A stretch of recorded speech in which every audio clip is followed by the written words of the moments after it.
नमस्कार विद्यार्थियों। आज हम पढ़ रहे हैं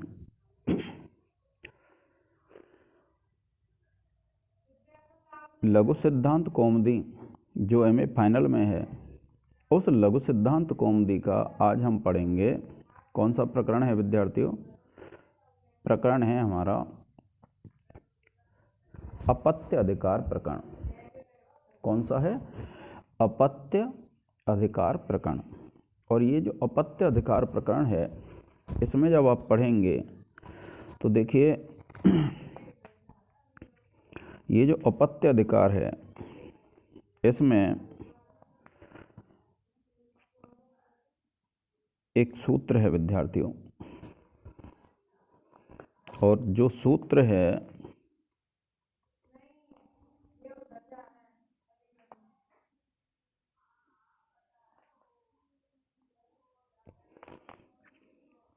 देखिए, ये जो है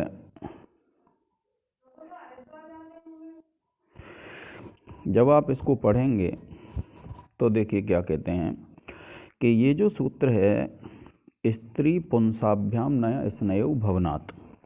तो इसका जो अर्थ है वो क्या है कि ये जो सूत्र हम पढ़ रहे हैं विद्यार्थियों,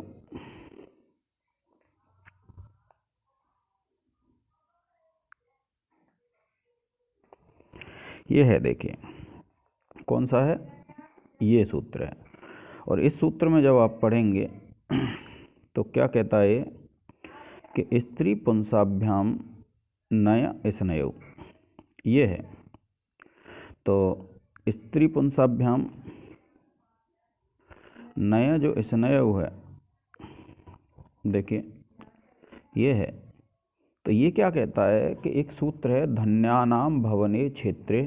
इस सूत्र से पूर्व अर्थों में स्त्री शब्द से नय और पुंस शब्द से स्नय, यानी स्त्री शब्द से नय और पुंस शब्द से स्नय, ये दो प्रत्यय होते हैं।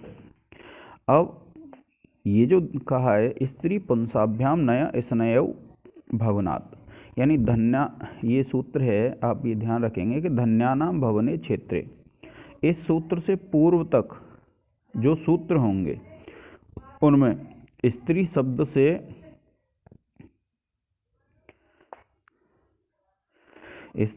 से तो क्या आएगा, नय, और पुंस शब्द से आएगा स्नय।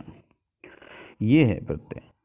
अब देखिए विद्यार्थियों कि जब आप इसकी सिद्धि करते हैं, और सिद्धि जब करते हैं तो क्या है, जैसे हमको ये करना है, आप ये देखिए, ये जो है शब्द स्त्रीण, तो ये जो स्त्रीण शब्द है, स्त्रीणः, इसके अर्थ होते हैं, जैसे आप देखेंगे स्त्रीषु भवः, यानी एक अर्थ तो होता है स्त्रीषु भवः, एक होता है इसका अर्थ स्त्रीणाम समूह, यानी स्त्रियों का समूह, और एक अर्थ जो होता है इसका होता है स्त्रियाः अपत्यम, यानी स्त्री की संतान। अब इनमें से कोई सा भी अगर हम एक अर्थ ले लेते हैं, कोई सा भी एक अर्थ ले लेंगे तो क्या होगा कि कोई से भी एक अर्थ में, इनमें से देखिए कोई सा भी अगर आप एक अर्थ ले लेते हैं तो कोई से एक अर्थ में आपका ये प्रत्यय आ जाता है। अब देखिए हम अपत्य अर्थ में ले रहे हैं स्त्रीषु स्त्रियाः अपत्यम, तो देखिए स्त्रीषु भवः में ले लेते हैं। तो देखिए स्त्री, जब आप इसका प्रारंभ करेंगे तो ये स्त्री शब्द है, सुप प्रत्यय है, नया प्रत्यय सुप, क्योंकि ये स्त्रीषु में सप्तमी विभक्ति है इसलिए सुप आ जाएगा। और स्त्री पुंसाभ्याम नया स्नयो, कि स्त्री और पुरुष से इस सूत्र से क्या है, अपत्य अर्थ में नया प्रत्यय आ जाएगा। और जब ये नया आ जाएगा तो फिर आप क्या करेंगे कि स्त्री प्लस सुप प्लस नया कृत तद्ध समासाश्च जो सूत्र है उससे प्रातिपदिक संज्ञा कर देंगे, किसकी, इस पूरे की। क्यों?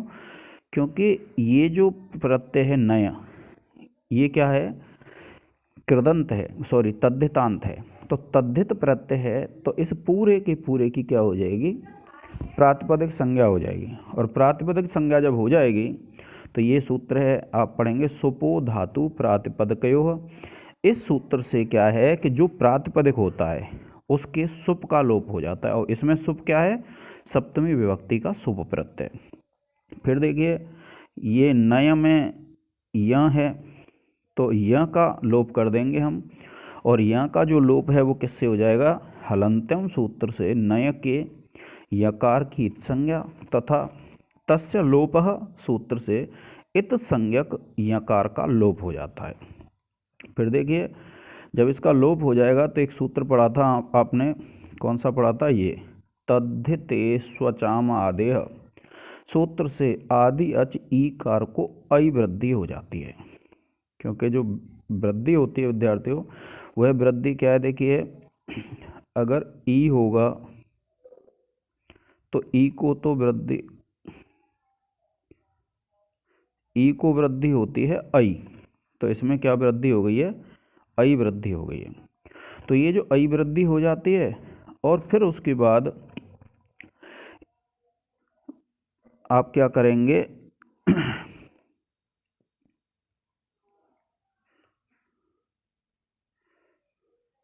अब ये जो अई वृद्धि हो जाएगी विद्यार्थियों, फिर उसके बाद जब आप चलते हैं तो एक सूत्र है अटकुप वांगनोम व्यवाय अपि। ये जो सूत्र है ये क्या करता है, नकार को ड़कार आदेश कर देता है। तो देखिए अटकुप वांगनोम व्यवाय अपि सूत्र से क्या है, ये जो नकार है इसको क्या हो जाएगा, ये जो ना है इसको ड़ाकार हो जाता है, और फिर स्त्रेण आप लिख देंगे विभक्ति कार्य करने पर रूप सिद्ध। अगर आप ऐसे नहीं लिखते हैं विद्यार्थियों विभक्ति कार्य, वैसे तो आप लिख देंगे तो ये क्योंकि कम नंबर का आता है, और आपको क्या करना है, देखिए अगर नहीं लिखते हैं तो पहले क्या है, आप सू लाएंगे, सू को स करेंगे, स को रू करेंगे, और रू को र करके क्या करेंगे आप, विसर्ग कर देंगे। तो इस प्रकार से ये जो प्रक्रिया होगी वो क्या है, स्वादि प्रकरण कहलाता है, या विभक्ति प्रकरण भी कहते हैं विद्यार्थियों हम इसको। तो आपको ये ध्यान रखना है कि ये जो है ये क्या है, एक सिद्धि हो जाती है हमारी स्त्रीणः शब्द की। अब देखिए आगे जब आप चलते हैं तो क्या करते हैं, देखिए कि इसी शब्द में एक जो सिद्धि होती है वो कौन सी है, पौंसनः। तो पौंसनः की जो सिद्धि होती है वो क्या है, पुंस शब्द से होती है, और पुंस जो शब्द है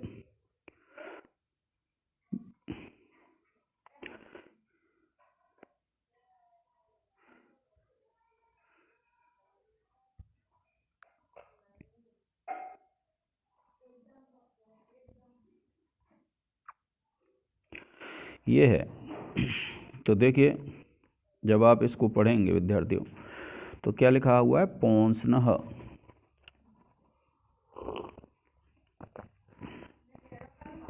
और ये जो पौंसनः शब्द है, तो देखिए जब पौंसनः शब्द की सिद्धि करेंगे आप तो देखिए क्या लिखा हुआ है, पुंसः अपत्यम। तो ये जो पुंसः शब्द है उसमें क्या है, षष्ठी विभक्ति, इसलिए षष्ठी विभक्ति का गस प्रत्यय आ जाता है। ये गस प्रत्यय है विद्यार्थी, आप जानते हैं इसको।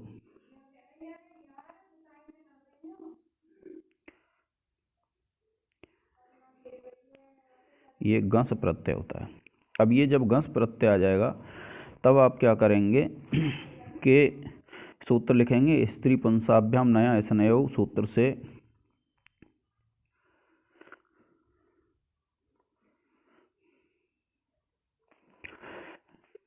पुंस शब्द से क्या है, अपत्य अर्थ में स्नेह शब्द आ जाएगा, स्नेह प्रत्यय आ जाएगा ये जो है।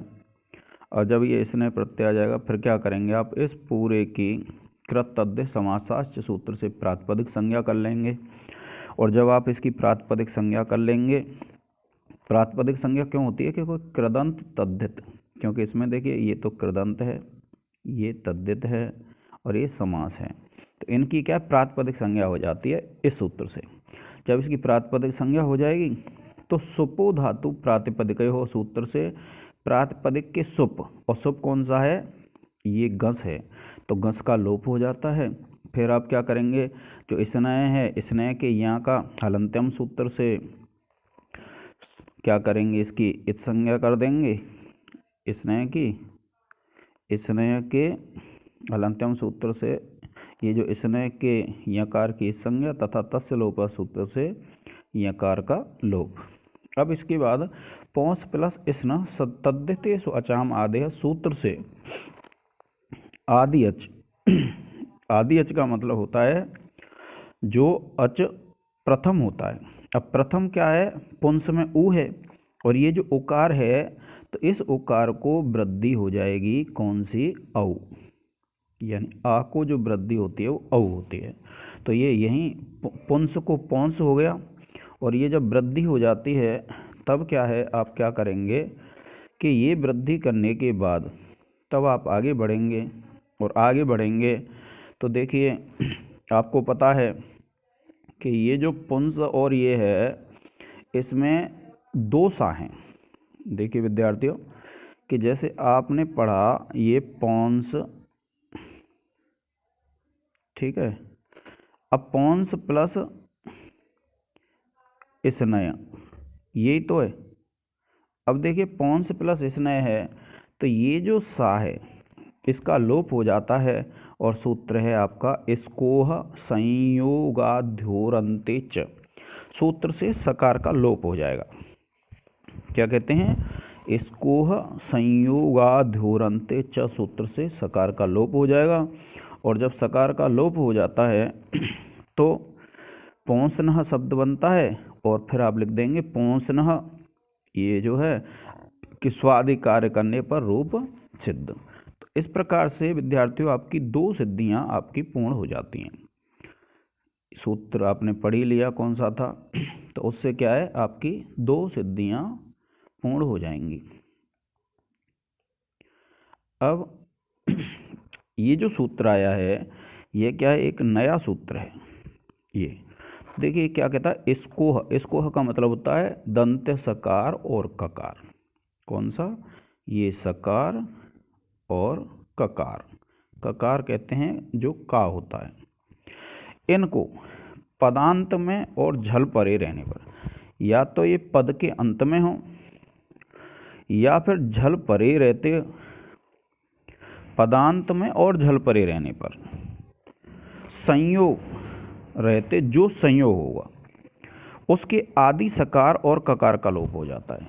यानी संयोग से तात्पर्य क्या होता है, आप जानते हैं जिन हलों के बीच में कोई व्यंजन नहीं आए, और हलों के बीच में व्यंजन नहीं आएगा तो उनका नाम क्या हो जाता है, संयोग हो जाता है। तो यहाँ भी ऐसी स्थिति है। क्या है, जब आप देखते हैं तो ये जो स्थिति है आपकी वो बनती है आपके यहाँ पर जा कर के, देखिए कि यहाँ जब आप देखेंगे तो एक सा तो ये है और एक स्नेह का ये सा है, तो इनमें दोनों में, क्योंकि इस सा में और इस सा में कोई भी स्वर नहीं है, और कोई स्वर नहीं है तो आपने बीए पार्ट फर्स्ट में पढ़ा है हलो अनंतराः संयोगः, एक सूत्र पढ़ा है हलो अनंतराः संयोगः। तो जो हलो अनंतराः संयोग सूत्र है उससे क्या है विद्यार्थियों, यहाँ पर संयोग संज्ञा हो जाएगी इन दोनों सा की, और इसमें से क्या है, ये जो पूर्व वाला सा है, किसका सा, पौंसन का सा, ये जो पौंसन का सा है इसका लोप हो जाएगा। तो इस प्रकार से ये जो सूत्र है आप इसका अर्थ समझ लेंगे कि पद के अंत में और झल के बाद यदि संयोग हो तो उस संयोग के आदि सकार और ककार का लोप हो जाता है। यानी संयोग में या तो सा हो या फिर का हो, उसका क्या हो जाएगा, लोप हो जाएगा। तो व्याकरण के इस प्रकरण में विद्यार्थियों आज इतना ही। आगे दूसरे लेक्चर में आगे वाले सूत्रों को करेंगे। जय हिंद, जय भारत।